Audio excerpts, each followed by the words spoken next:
Well, here at Glass Axis today, we are making some glass paperweights. The way that we had done those was obviously we gathered the glass out of the furnace because we want to make sure that everybody's safe. And then we let the students apply the color with what we call frit, kind of like little glass sprinkles. We let them choose 2 different colors, and then we heated it back up so that all of the glass and the color and everything was incorporated into itself. And then let them twist it up with some tweezers, kind of like taffy, making some swirls and some bubbles and some different kind of designs in the middle.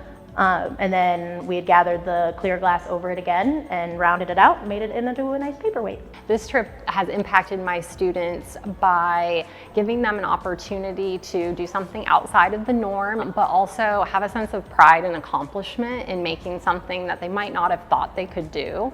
And then they were able to show it off to all their friends and family and teachers. They've been able to have the experience, but also share that with others and tell them about what they learned about science and glass.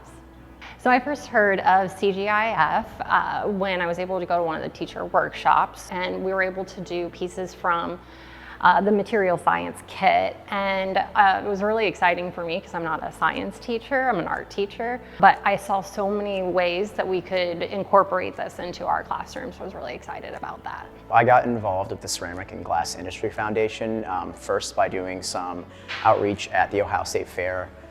So this was basically meeting with different kids and showing them material science demos. Most young people, I don't even think know what material science is. I certainly didn't when I was in high school and didn't find out until my second year of college that this was like a viable option. What did you know about material science before today? Nothing. I didn't even know it existed. Absolutely nothing. They're just not as aware of these kind of careers because it kind of happens behind closed doors, and it doesn't necessarily feel as accessible if you don't know someone.